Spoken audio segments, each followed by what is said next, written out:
Welcome to my സബ്ട്യൂബ് YouTube channel. ഇന്ന് നിങ്ങളുമായിട്ട് ഷെയർ ചെയ്യുന്ന വീഡിയോ ഇൻവാലിഡ് ക്ലിക്ക് ആക്ടിവിറ്റി കാരണം മോണിറ്റൈസേഷൻ ആഡ്സെൻസിൻ്റെ അപ്രൂവൽ നഷ്ടപ്പെട്ട ചാനൽ ആർക്കെങ്കിലും ഉണ്ടെങ്കിൽ അവർക്ക് ഉപകാരപ്പെടുന്ന ഒരു വീഡിയോ ആണ്. എന്താണ് ഇൻവാലിഡ് ആക്ടിവിറ്റി എന്ന് നമുക്ക് ഫസ്റ്റ് നോക്കാം. മോണിറ്റൈസേഷൻ ഓണായ ഒരു യൂട്യൂബ് ചാനലിൽ നമുക്ക് ആഡ്സ് വന്നു തുടങ്ങും അല്ലേ, അല്ലെങ്കിലും നമുക്ക് ആഡ്സ് വരും, പക്ഷെ നമുക്ക് അതിൻ്റെ ഏണിങ്സ് നമുക്ക് കിട്ടില്ല. നമ്മൾ യൂട്യൂബ് പാർട്ട്ണർ പ്രോഗ്രാമിൽ നമുക്ക് അംഗമായി കഴിയുമ്പോഴാണ് നമുക്ക് ആഡ്സെൻസുമായിട്ട് നമ്മുടെ ജിമെയിൽ ID അസോസിയേറ്റ് ചെയ്യുന്നത്.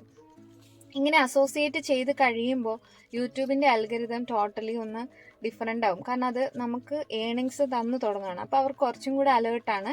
നമ്മളുടെ ആക്ടിവിറ്റീസ് കാര്യങ്ങൾക്ക് അവർ കുറച്ചും കൂടി അലേർട്ടായിരിക്കും. കുറച്ചും കൂടി നമുക്ക് ഇപ്പം നമ്മുടെ ആഡ്സിൽ ക്ലിക്ക് ചെയ്യുന്ന കാര്യങ്ങൾ അല്ലെങ്കിൽ ആഡ്സ് വാച്ച് ചെയ്യുന്നത് അതെല്ലാം കുറച്ചും കൂടി അവർ ബോധേഡായിരിക്കും. കാരണം നമുക്ക് ഏണിങ്സ് തരേണ്ടതാണല്ലോ.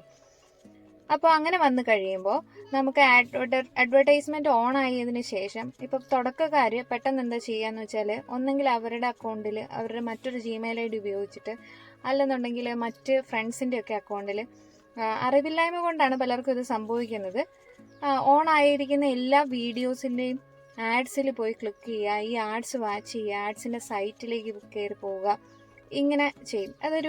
അത് യൂട്യൂബിന് കറക്റ്റായിട്ട് റീഡ് ചെയ്യാൻ പറ്റും. കാരണം എന്താണെന്ന് വെച്ചാൽ, നാച്ചുറലായിട്ടൊരു ആൾ കാണുമ്പോൾ ഒരു 100 പേരൊക്കെ വാച്ച് ചെയ്യുമ്പോഴാണ് ഒരു ആഡ് ക്ലിക്കോ 2 ആഡ് ക്ലിക്കോ ഒക്കെ വരുന്നത്. ഇത് 10 പേര് കണ്ടു, 10 പേരും ആഡിൽ ക്ലിക്ക് ചെയ്യുമ്പോൾ അത് ഒരിക്കലും ഒരു നാച്ചുറലായിട്ട് സംഭവിക്കുന്ന ഒരു കാര്യമല്ല. അത് ഇൻവാലിഡ് ആയിട്ടുള്ള ക്ലിക്ക് തന്നെയാണ്. ഇതിൽ നിന്നാണ് ഇൻവാലിഡ് ആക്ടിവിറ്റി എന്ന് പറഞ്ഞ് അവർ ഡിറ്റക്ട് ചെയ്യുന്നത്. 1-2 ക്ലിക്കിലൊന്നും അവർ ഇൻവാലിഡ് ആക്ടിവിറ്റി വരില്ല. ഒരു 36-46 ക്ലിക്കൊക്കെ വന്നു കഴിയുമ്പോൾ അവർ ഈ കാറ്റഗറിയിലേക്ക് വിടും. പെട്ടെന്ന് തന്നെ ചാനലിൻ്റെ മോണിറ്റൈസേഷൻ ഡിസേബിൾ ആക്കും. അപ്പോൾ സെക്കൻഡ് സ്റ്റെപ്പ് വീണ്ടും എററിൽ കാണിക്കും. അതാണ് റൈറ്റ് സൈഡിൽ വീഡിയോയിൽ കാണിക്കുന്നത്. ഇങ്ങനെ വന്നു കഴിഞ്ഞാൽ എന്താണ് ചെയ്യേണ്ടതെന്ന് ചോദിച്ചാൽ, നമ്മൾ അസോസിയേറ്റ് ചെയ്തിരിക്കുന്ന ആഡ്സെൻസ് ഓൾറെഡി ടെർമിനേറ്റ് ആയി കഴിഞ്ഞു.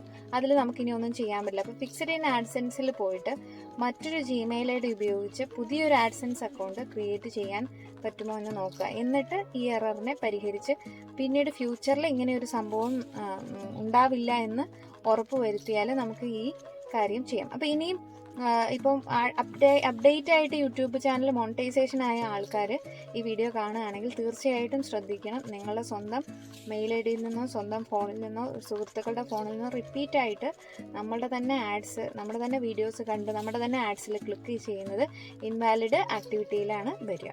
Thanks for watching this video.